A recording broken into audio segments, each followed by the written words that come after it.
Buenos días, mi nombre es Camilo Pérez, yo soy el gerente de investigaciones económicas del Banco de Bogotá. En el día de hoy quiero compartir con ustedes nuestra presentación sobre perspectiva económica, que se llama Política Economía en medio de la pandemia. La idea de hoy es revisar un poco lo que está sucediendo tanto a nivel internacional como a nivel local y tener un poco de la perspectiva y de las proyecciones hacia el futuro. Comenzamos entonces viendo un poco lo que es la situación actual en este momento. Ustedes ven ahí unos indicadores que se llaman PMI, son encuestas que se realizan a nivel mundial y son bastante oportunas porque nos dan ya datos del mes de junio y muestran efectivamente lo que ha venido siendo el impacto de la pandemia. En primer lugar, ven cómo en el caso global, tanto la actividad manufacturera como de servicios caen por debajo de ese nivel de 50, que es el que nos indica neutralidad o estabilidad en la actividad económica, y muestran efectivamente la peor contracción de la que tenemos registros. Es bien importante destacar que en el caso global el peor momento fue el mes de abril. Sin embargo, dependiendo del país y el momento en que haya impactado la pandemia, eso cambia un poco. Vemos efectivamente el caso de China, donde el peor momento fue el mes de febrero, pues claramente ahí se inició la pandemia y el impacto económico se dio de manera anticipada. Sin embargo, otro de los ejemplos que tenemos acá es el de Estados Unidos, donde efectivamente vemos que en el mes de abril se dio el mayor retroceso tanto en actividad manufacturera como de servicios y desde entonces en ambos casos hemos visto una recuperación. Es bien importante destacar también, como vemos en el gráfico inferior de la izquierda, que en la medida en que hay más restricciones tanto de movilidad como en las políticas implementadas por parte de los gobiernos, pues claramente también hay un mayor impacto económico. Aquí graficamos el indicador de servicios y vemos cómo el nivel más bajo de ese indicador, es decir, niveles entre 0 y 20, se relaciona con una restricción mucho mayor, siendo 100 el mayor nivel de restricción y viceversa. De esta manera, pues hemos visto cómo a medida que se han venido flexibilizando las medidas de distanciamiento social, también así ha venido mejorando un poco la actividad económica. En todo caso, el impacto es significativo y seguramente esta va a ser la peor crisis económica de la que tengamos registros, probablemente con niveles de contracción económica similares a los de la Gran Depresión. Ustedes ven en el último gráfico abajo a la derecha cómo efectivamente la caída de la actividad económica para el segundo trimestre, que es donde se ve el mayor impacto para la gran mayoría de países a nivel internacional, tiene que ver efectivamente con un retroceso de alrededor de 2% a nivel global. Incluso podría ser algo mayor dependiendo de cómo evolucionen o cómo, digamos, se vea el diferente impacto en las economías. Siguiente, por favor. En esta diapositiva empezamos a hablar ahora de Colombia, de cómo efectivamente coincide la situación del mayor impacto en el mes de abril. Nuestro indicador de actividad económica de Colombia que realizamos en el área de investigaciones económicas del Banco de Bogotá nos muestra una caída algo superior al 20% durante el segundo trimestre. Este es la peor caída de la que tenemos registro también en el caso de Colombia.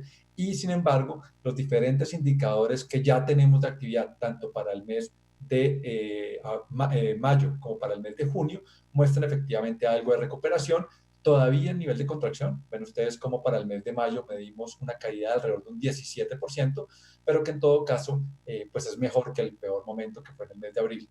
En el gráfico de la derecha vemos diferentes indicadores de actividad para diferentes sectores. Vemos cómo claramente el gasto de los hogares en bienes de primera necesidad se mantiene dinámico. Ven ustedes ahí los datos de mayo en el color más intenso y de, el mes de abril en el color más claro. Tanto gasto en salud como alimentos e incluso la producción de café, ya un indicador adicional, muestran los desempeños positivos. Sin embargo, para la gran mayoría de indicadores, como ya lo comenté, el retroceso todavía es relevante, aún a pesar de que se mejora o cae menos que en el mes de abril. Adicionalmente, en el gráfico abajo ustedes ven a la izquierda cómo el comportamiento del empleo también muestra una situación parecida, y es que el mayor desempleo o el mayor deterioro del desempleo se alcanza durante el mes de abril y el mes de mayo muestra algo de recuperación.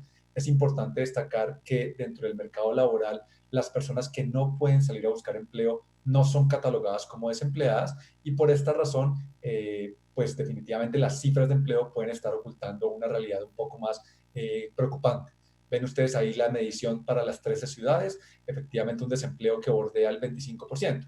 Sin embargo, cuando incorporamos las personas que quieren buscar empleo, pero que por estar en la cuarentena no pueden hacerlo, realmente la cifra de desempleo incluso podría ser superior al 30%. Probablemente en los próximos meses lo que veamos es un punto intermedio al que el desempleo va a llegar, que en todo caso siguen siendo cifras bastante preocupantes.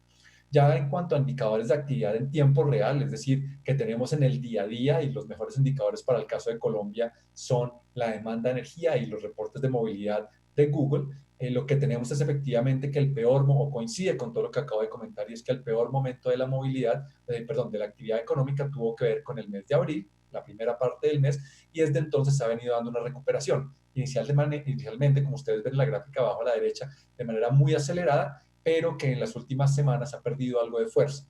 Esto tiene que ver no solo con que la reapertura se ha pausado un poco, que es algo que ha venido sucediendo en otros países a nivel mundial, sino que además casos como el de Bogotá, por ejemplo, se declaran nuevas cuarentenas que frenan ese proceso de reactivación y tienen unas consecuencias importantes para la actividad.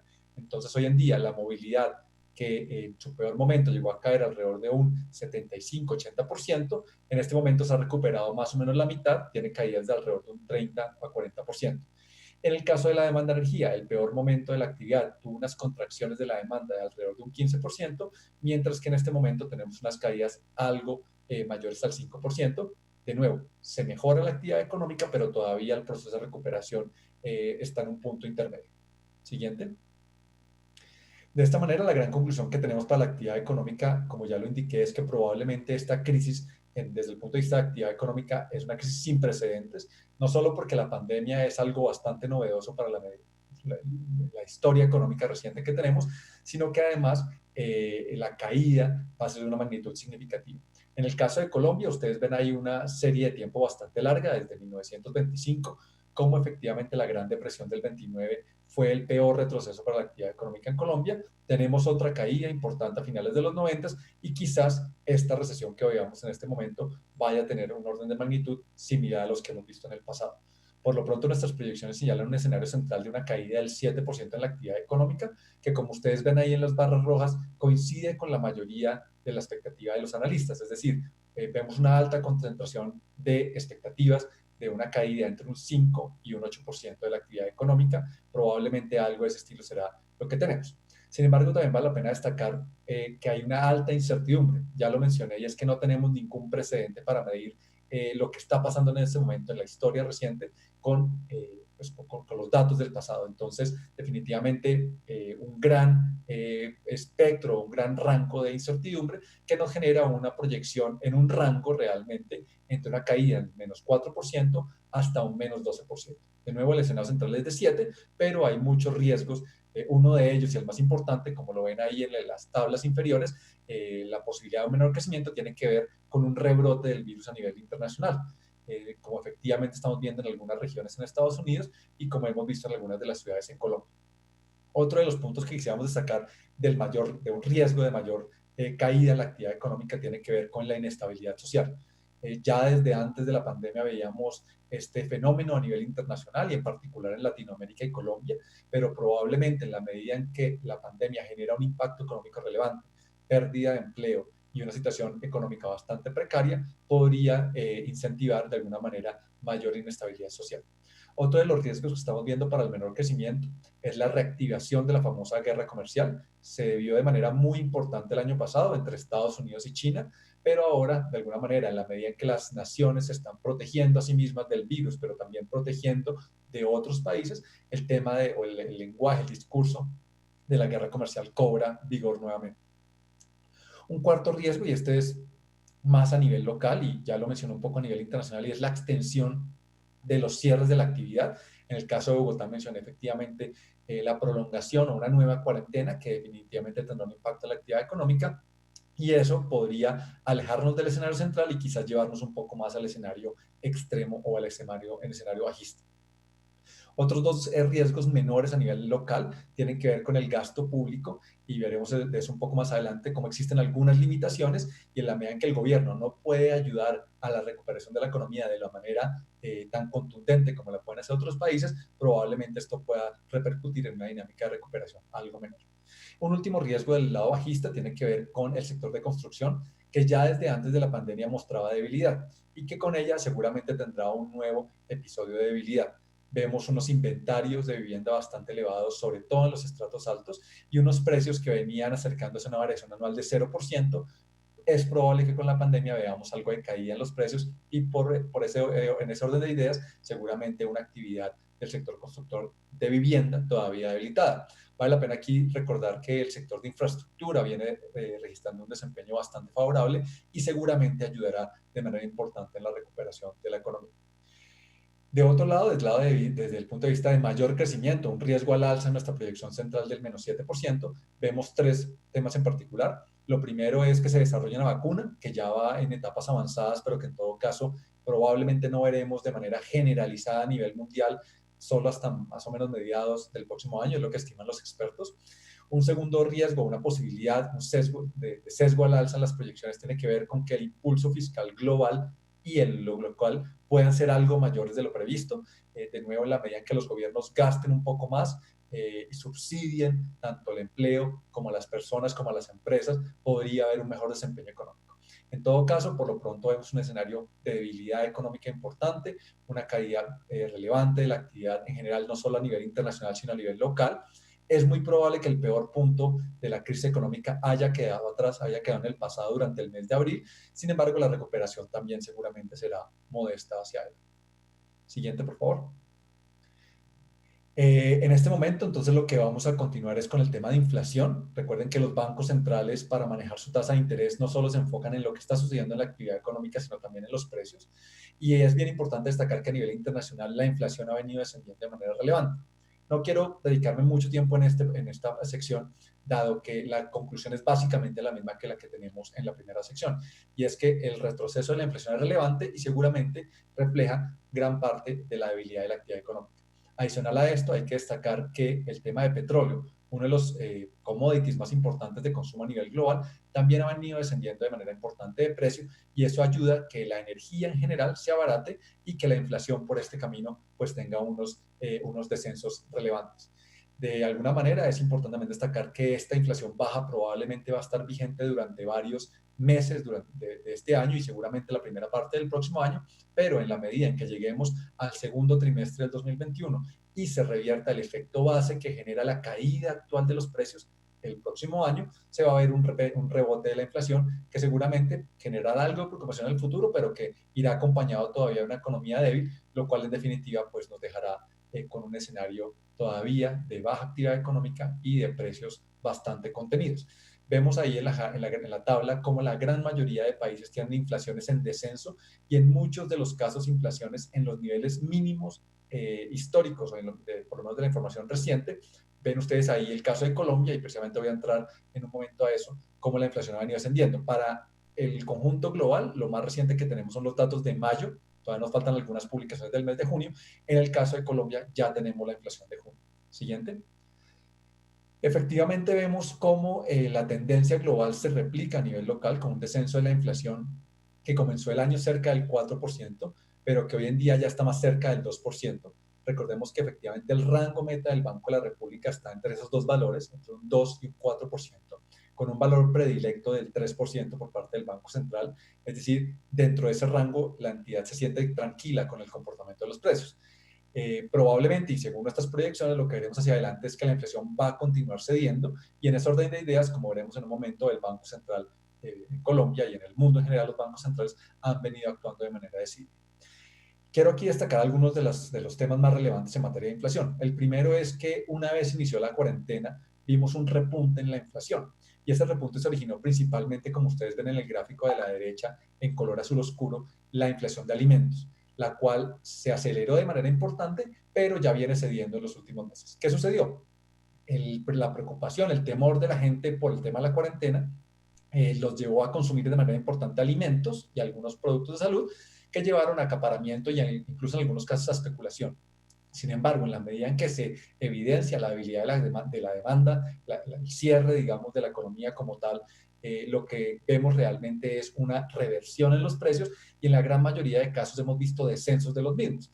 Incluso decisiones gubernamentales, regulatorias, hacen que muchos de los precios empiecen a descender. Tengo aquí varios ejemplos. Por ejemplo, el tema de arrendamientos. Arrendamientos fueron congelados en su precio, es decir, no se pueden hacer ajustes en los mismos, al alza por lo menos, con lo cual lo que vemos es una moderación de los precios. Como esto, tengo otros casos, o existen otros casos, como el tema del IVA, que fue suspendido para los servicios de telefonía, de datos de menor valor, el tema del impoconsumo, que también se suspendió por lo menos hasta final del año, y los subsidios que varios gobiernos regionales han venido dando a los servicios públicos, como agua, energía y gas. Asimismo, también vale la pena destacar el tema de la devaluación, que si bien hemos visto una devaluación importante, por lo menos hasta hace algunas semanas, en la cual incluso vimos la tasa de cambio por encima de los 4.000 pesos por cada dólar, la realidad es que esa devaluación no ha impactado la inflación local. Recordemos que más o menos una quinta parte de la canasta de consumo de los colombianos tiene que ver con bienes que importamos del exterior que están afectados por la tasa de cambio. Aún a pesar de esto, la devaluación no ha tenido un efecto alcista sobre los precios. Por el contrario, la debilidad de la demanda ha hecho que los precios de los bienes transables, que son esos que dependen de la tasa de cambio, estés cediendo, que es lo que vemos en la gráfica de arriba con la línea amarilla. Después de haber alcanzado máximos de inflación cercanos al 2,5%, hoy en día la inflación de los productos que importamos que tienen que ver con tasa de cambio está realmente por debajo del 1% y es posible que siga cayendo.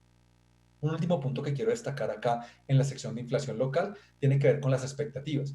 Y es que tanto los analistas del mercado como el análisis que hacemos nosotros en investigaciones económicas del Banco de Bogotá, lo que percibe el mercado de bonos en Colombia es que la inflación efectivamente va a continuar descendiendo en los próximos meses y quizás incluso durante los próximos años. Ven ustedes ahí en la gráfica inferior las expectativas de inflación de encuestas de analistas y percepción de mercado, y en ambos casos apuntan a inflaciones, en algunos casos un poco más extremas a la baja, del 1,5, 2% por parte de las expectativas del mercado, y una inflación que seguramente va a estar por debajo del 3% en el caso de la encuesta de los analistas. En definitiva, vemos un comportamiento entonces de los precios, siguiente por favor, un comportamiento de los precios favorable que permite espacio para que el Banco Central actúe. ¿Cuáles son nuestras proyecciones? Para el año pasado, recordemos que la inflación, como ya lo mencioné, cerró más cerca del 4%. Es muy probable que este año cierre por debajo del 2%, es decir, por debajo de la meta del Banco Central. Un escenario bajista nos podría indicar una inflación tan baja como el 1,2%, y aquí destacamos cuatro riesgos principalmente. El primero de ellos tiene que ver con los alimentos. Ya comenté cómo han venido corrigiendo la baja después de un periodo de especulación y acaparamiento. Eso probablemente continúe en los próximos meses. Es difícil saber qué tanto van a descender los precios, pero seguramente lo van a hacer un poco más. En segunda medida, y es el riesgo más relevante que encontramos tanto a nivel global como a nivel local, y es la debilidad de la demanda. Es decir, no solo vimos un choque de oferta por el cierre de la economía, los sectores de la economía por la pandemia, sino que ahora la gente, bien sea porque ha perdido su trabajo o porque las empresas han cerrado o porque simplemente tienen una aproximación más cautelosa en la toma de decisiones tanto de consumo como de inversión, veremos probablemente una demanda más débil que tomará tiempo en recuperarse y dependerá mucho de la confianza de los hogares y de las empresas para recuperar esos niveles que veníamos registrando previo a la pandemia. El tercer riesgo tiene que ver o está muy relacionado precisamente con este tema de la demanda, y es la brecha de producto. Y es que tanto por debajo del potencial de la economía colombiana está produciéndose en este momento. Ya mostraba ahorita que la movilidad, por ejemplo, se ha reducido en este momento o está cayendo en el mes de julio alrededor de un 40, un 30-40%. Esto lo que indica es que hay una gran capacidad de nuestra producción, de nuestro potencial productivo que no se está utilizando, y en la medida en que esta situación se mantenga, el poder de fijación de precios de las empresas se reduce. Es decir, hay menos posibilidad de que los precios aumenten. Por último, el congelamiento, la ausencia de precios. Ya también comenté como, por ejemplo, temas regulatorios como los arriendos, como la suspensión de algunos impuestos o los subsidios a algunos servicios públicos.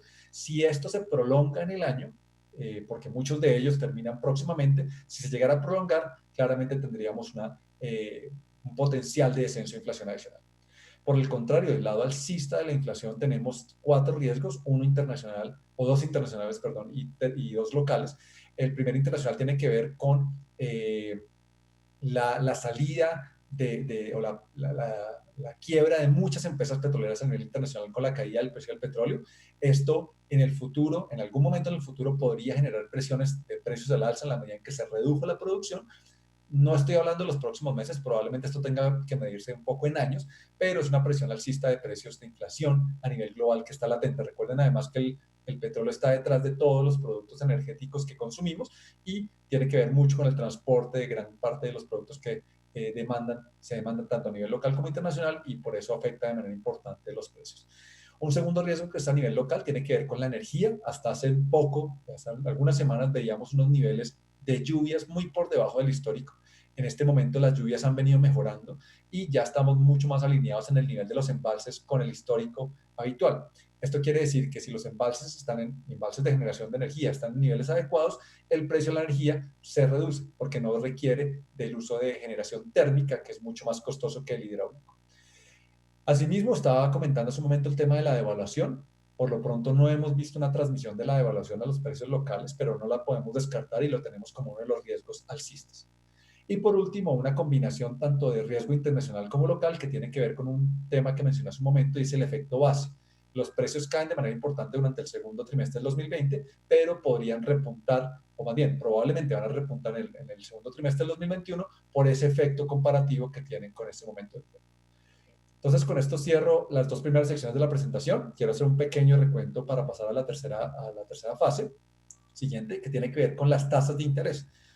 Los bancos centrales, como comenté hace un momento, se fijan mucho en las variables de actividad económica y de precios. La combinación o el balance entre esas dos variables nos define o define qué hacen los bancos centrales en materia tanto de tasa de interés como de liquidez. Lo que tenemos en esta diapositiva es un resumen muy general de lo que han venido haciendo los bancos centrales en el mundo, que tiene que ver, como ya lo comenté, con reducción de tasa de interés y expansión de la liquidez, más cantidad de dinero para que los hogares y las empresas puedan continuar operando y tengan la confianza suficiente para afectar lo menos la actividad económica. Lo que vemos acá en primera instancia en la gráfica de arriba a la izquierda es la tasa de interés del Banco Central norteamericano, la Reserva Federal, y ellos, en la forma como diseñan su política monetaria, anticipan hacia dónde va la tasa de interés en los próximos años. Y lo que nos están diciendo es que no solo la tasa de interés ya está en el nivel mínimo de 0%, entre 0,25 entre 0 y 0,25, perdón, sino que esa tasa de interés en el mínimo histórico se va a mantener probablemente durante los próximos 3 años casi, hasta el 2022. Esto quiere decir que el soporte que se le da a la economía es relevante. Recuerden que cuando la tasa de interés se reduce en una economía, probablemente los hogares quieran consumir un poco más y las empresas quieran producir un poco más, porque los costos de financiación son más bajos. Adicionalmente, la Reserva Federal, que es el gráfico de abajo, no solo ha reducido su tasa de interés, sino que también ha ampliado la liquidez. Vemos cómo la comparación entre la crisis anterior, la crisis del 2008-2009, la crisis financiera internacional y la actual, deja en evidencia que la expansión de liquidez, de dinero que se hizo en el pasado, fue muy significativa, pero la expansión de liquidez que estamos viendo en este momento es de la misma proporción que se hizo en el pasado, pero de manera mucho más acelerada. Fíjense que en el pasado, en la crisis del 2008-2009, tomó 56 meses aumentar la liquidez de la manera tan significativa como se hizo, de llegar, pasar de niveles por debajo de un billón de dólares de liquidez en circulación a nivel mundial a niveles superiores a los 3 billones. Esos son prácticamente durante 4 años de esa expansión. Sin embargo, en el caso actual, que es la línea amarilla, lo que vemos es que una expansión de una magnitud similar se dio en tan solo 3 meses. Y esta conclusión que estoy dando acá es muy importante para entender más adelante el tema de tasa de cambio en Colombia. Y es que, de nuevo, vuelvo y repito la conclusión, y es la cantidad de dólares que hay en la economía internacional en este momento se ha aumentado de manera significativa, tanto o tan rápido, más bien, perdón, tanto como lo que se expandió durante 5 años en la crisis anterior, se hizo en este momento durante solo 3 meses. ¿Listo? La liquidez en dólares casi que se duplicó.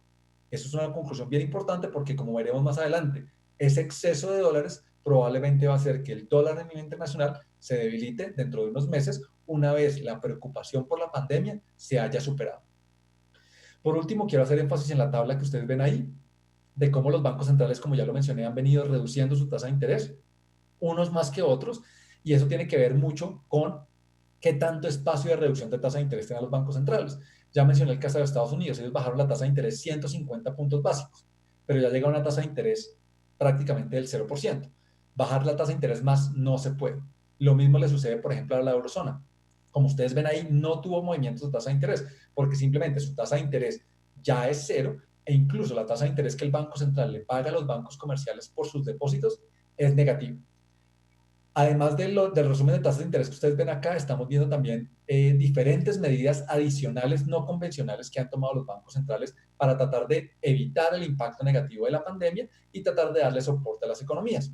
Ven ustedes que hay, digamos que un gran número de políticas implementadas. Voy a concentrarme en el caso de Colombia. Siguiente, por favor.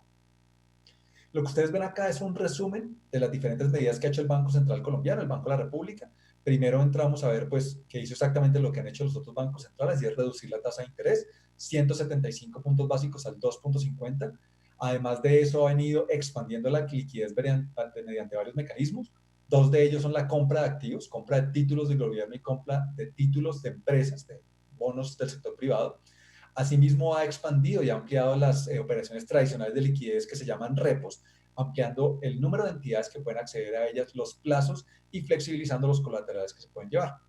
Como última instancia, ha también habilitado el Banco de la República una línea de otorgamiento de liquidez para, digamos, como con colateral de cartera. Y esto definitivamente ayuda bastante a que el crédito fluya de manera correcta en la economía. Los gráficos que ustedes ven ahí simplemente resumen lo que acabo de comentar y es menores tasas de interés en la gráfica de arriba a la derecha, mayor liquidez con colateral o perdón, con contrapartida de una compra de activos en el gráfico abajo a la izquierda. Y un último punto que quiero resaltar y es el de la votación de la Junta Directiva del Banco de la República. Recuerden que esta entidad tiene 7 miembros en su junta, los cuales cada mes se reúnen para tomar decisiones de tasa de interés. Las últimas decisiones han sido divididas, es decir, no ha habido unanimidad en qué es lo que toca hacer. Todos están de acuerdo en que lo correcto es bajar la tasa de interés, pero han estado divididos en la magnitud de los recortes. Esto nos muestra que el Banco Central de Colombia es relativamente conservador y probablemente hacia adelante, siguiente por favor, lo que veremos es que vienen más recortes de tasa de interés, pero quizás no tantos como en otras economías que han bajado su tasa de interés muchísimo más. Acá simplemente quiero llegar a esa conclusión y es nuestra expectativa de tasa de interés para el cierre de este año es del 2% en el escenario central. Ven ustedes cómo tenemos unas probabilidades para diferentes escenarios dependiendo de qué tanto, como mencioné ahorita, se compliquen los riesgos tanto para actividad como para inflación. Y aquí, de alguna manera, los riesgos de tasa de interés se resumen en algunos de los riesgos que ya mencioné en el pasado. Del lado bajista de tasas de interés, ya mencioné el tema de un periodo prolongado de debilidad económica. Segundo, pues de pronto se van a requerir medidas mucho más contundentes de política económica con menores tasas de interés. Y tercero, la alta incertidumbre que sigue vigente, pues definitivamente no nos permite sacar conclusiones muy sencillamente sobre lo que viene. Entonces podría requerirse más recortes de tasa de interés. Y del lado alcista de tasa de interés, o de que no se reduzca tanto la tasa de interés, más bien, hay un riesgo bastante importante, y es el de salida de flujos de capital. Nuestras economías, como la colombiana, las economías emergentes, siempre dependen de los inversionistas del exterior para que traigan dólares. En este momento de alta incertidumbre, si esos flujos se frenan, una tasa de interés más elevada podría revertir esa situación. Entonces, es uno de los riesgos que hay de tasas de interés más altas de lo que estamos planteando. Y por último, hay una particularidad, es que el Banco de la República en general no le gusta mucho tener una tasa de interés real negativa. Recuerden que la tasa de interés real negativa es simplemente la tasa de interés que vemos normalmente y le restamos la inflación. Con esto cierro la sección de tasas de interés y finalizamos entonces con la última que tiene que ver, la siguiente por favor, con la política fiscal. Ya vimos cómo los bancos centrales, es decir, el Banco de la República en el caso de Colombia, tratan de ayudar a la economía mediante recortes de tasa de interés y estímulos en la forma de liquidez. Ahora veamos qué hacen los gobiernos y básicamente los gobiernos lo que tienen son dos opciones, gastar más o reducir los impuestos. Al gastar más pueden ser diferentes mecanismos. En el caso de Colombia hemos visto subsidios, por ejemplo, a la nómina, transferencias directas a los hogares, un sinnúmero de ayudas que definitivamente evitan que la afectación económica sea mucho mayor. Acá lo que tenemos en esta diapositiva es la comparación de lo que sucede en los diferentes países desde el punto de vista de qué tan grande es ese estímulo. Inmediatamente salta a la vista que el estímulo en Colombia es del 2.5%, que está por debajo no solo de las economías a nivel internacional, sino de las economías emergentes en particular, que son las que podemos comparar con Colombia. Y esta situación se deriva de que desde antes de la pandemia el tema fiscal en Colombia ya venía un poco complicado. Recuerden que Colombia tiene algo que se llama la regla fiscal, que es una hoja de ruta sobre qué tanto puede gastar de más el gobierno cada año frente a sus ingresos. Y esta hoja de ruta ha venido mejorando las finanzas públicas, pero la alta dependencia que tiene el gobierno colombiano del petróleo y de los impuestos que vienen por petróleo y los dividendos que genera la compañía estatal petrolera, generan, digamos que una debilidad relevante y cada vez que se quiere hacer un estímulo como el que estamos viendo en este momento, pues la situación fiscal salta a la luz, revive, digamos, como las preocupaciones importantes como tal. La siguiente. En esta diapositiva vemos las cifras fiscales, voy a pasarlas relativamente rápido, simplemente quiero hacer un resumen de lo que está viviendo el gobierno colombiano en este momento. Lo primero es que la regla fiscal que comenté hace un momento le planteaba un déficit o una meta de déficit cercana al 2%, pero la reducción de impuestos y ingresos del gobierno deteriora la situación fiscal, los ingresos como tal, y de otro lado se requiere más gasto para evitar la caída de la economía, lo que ya mencioné. A final de cuentas, el déficit fiscal que el gobierno está pensando o estimando para este año es de más del 8%, se cuadruplicó. ¿Esto qué quiere decir? Que la deuda pública, que es lo que ustedes observan a la derecha en las barras grises, se va a aumentar de manera importante también. pasando del nivel de 50% el año pasado a un nivel de más de 65% este año. Esto nos deja una posición nuevamente débil frente a nuestros comparables o a los competidores internacionales, digámoslo así, en ese espectro de calificaciones soberanas. Además, el gobierno está de alguna manera reconociendo que hacia futuro requiere ajustes relevantes. Se habla de la posibilidad de una reforma tributaria, porque como ustedes ven en la gráfica abajo a la izquierda, esas barritas rojas lo que muestran es que se requiere una mejora de los ingresos fiscales de más de 2 puntos del PIB. Normalmente estas mejoras de ingresos tienen que ver con efectivamente ajustes en los impuestos del país. Por último, quiero destacar que la forma en cómo ha financiado el gobierno estas necesidades de gasto ha sido principalmente con recursos del exterior, con dólares. Ven ustedes esas barras que son pequeñas en general durante los años, pero que en el 2020 presentan un importante aumento y nuestras estimaciones indican que el gobierno va a ser un oferente de dólares este año de más de 10.000 millones de dólares. Entonces aquí empieza a armarse la perspectiva de la tasa de cambio. Ya mencioné anticipadamente cómo el exceso de dólares a nivel mundial va a debilitar la moneda norteamericana dentro de unos meses cuando se presente mayor calma por el tema de la pandemia, pero además a nivel local vemos un flujo de dólares muy importante por parte del gobierno. Incluso es relevante decir que a lo largo de este año el gobierno ha vendido alrededor de 6.000 millones de dólares ya de ese excedente que estamos planteando acá. 2.000 millones de dólares de eso se lo vendió al Banco de la República, lo cual entró a engrosar las reservas internacionales, pero los otros 4.000 millones de dólares los vendió al mercado. Es decir, ese excedente de dólares está llegando efectivamente a la economía colombiana y está ayudando a que la tasa de cambio, como hemos visto en las últimas semanas, ceda bastante e incluso supere el desempeño de las monedas latinoamericanas y de las monedas emergentes en general. Por último, una conclusión para finalizar la parte fiscal, y es que esa debilidad que es estructural y que ya venía desde antes, desde el punto de vista fiscal de las cuentas, se deteriora un poco más con la pandemia, y el deterioro, si bien en términos de déficit fiscal se asemeja a lo que sucede en otras economías emergentes, desde el punto de vista de deuda pública es algo mayor. ¿Por qué? Porque la deuda colombiana tiene una parte que es en dólares y es la devaluación hace que se aumente esa proporción y eso hace que se deteriore más rápidamente la deuda que el déficit. Entonces nos deja en una posición algo preocupante y ya varias de las calificadoras más importantes a nivel internacional lo han venido diciendo, de cómo efectivamente esa posición débil de Colombia puede, o ya efectivamente lo hemos visto, ha reducido la calificación de Colombia y puede hacerlo más hacia adelante. Nuestra expectativa es que efectivamente en el horizonte de unos 12 meses o alrededor de 12 meses varias de las calificadoras que siguen el comportamiento del país desde el punto de vista crediticio reduzcan su calificación y es posible que perdamos el famoso grado de inversión. Recuerden que este es como un sello que dan las calificadoras sobre el buen desempeño de las economías a nivel internacional. Siguiente. Cerramos entonces con esta última diapositiva que tiene que ver con la tasa de cambio y las conclusiones que de alguna manera hemos venido recogiendo a lo largo de la presentación sobre para dónde puede ir el peso colombiano frente al dólar. Nuestra proyección para fin de año es de 3.600 en el escenario central. Como ya señalé para otras variables, hay un gran rango de incertidumbre y quizás un poco más en este caso. Tenemos que el máximo de tasa de cambio que podría cerrar el año es de 4.100 y el nivel más bajo es de 3.200. Los riesgos los he venido mencionando y tienen que ver, uno, con el tema, por ejemplo, de calificación de Colombia. Si Colombia perdiera el grado de inversión, claramente eso afectaría su tasa de cambio. Pero también hemos hablado de los flujos de dólares que están llegando al país este año en particular, que quizás hacia los próximos años no estén vigentes. Entonces, por lo pronto vemos, como ustedes ven en el gráfico, una tasa de cambio que puede apreciarse algo más sobre los niveles actuales, pero que hacia adelante podría debilitarse en la medida en que el país pierde el grado de inversión, tiene menos flujos de dólares, porque el gobierno probablemente no se va a seguir endeudando al mismo ritmo a nivel internacional, y seguramente también veremos algo de la competencia por flujos de capital en la medida en que Colombia pues debe verse mejor frente a otros países para poder recibir este tipo de flujos.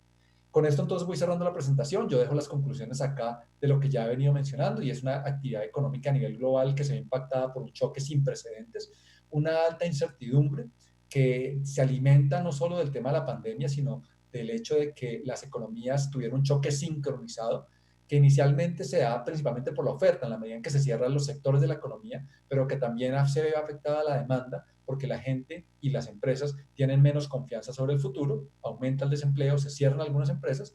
La recuperación de la actividad económica ya se está dando. El peor momento fue abril y seguramente hacia adelante tendremos una recuperación, pero esta por lo pronto parece ser modesta. Hay un riesgo de un rebrote en la del virus y que la actividad tenga que posponerse, que cerrarse nuevamente. Con esto que hemos visto, pues los bancos centrales han medido actuando de manera importante con recortes de tasa de interés y con mayor liquidez, lo cual es bastante beneficioso para la economía. Los gobiernos también lo han hecho, han aumentado su nivel de gasto y en algunos casos han suspendido los impuestos. Sin embargo, pues esto va a tener que corregirse hacia el futuro y en el caso de Colombia es probable que haya una reforma tributaria el próximo año de cara a lo que es 2022 en la medida en que se necesitan más recursos.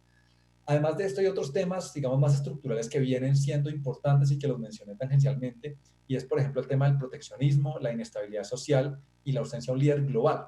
Todos estos son fenómenos que ya vienen de atrás, pero que se exacerban un poco con el tema de la pandemia. De esta manera, pues doy por finalizada la presentación.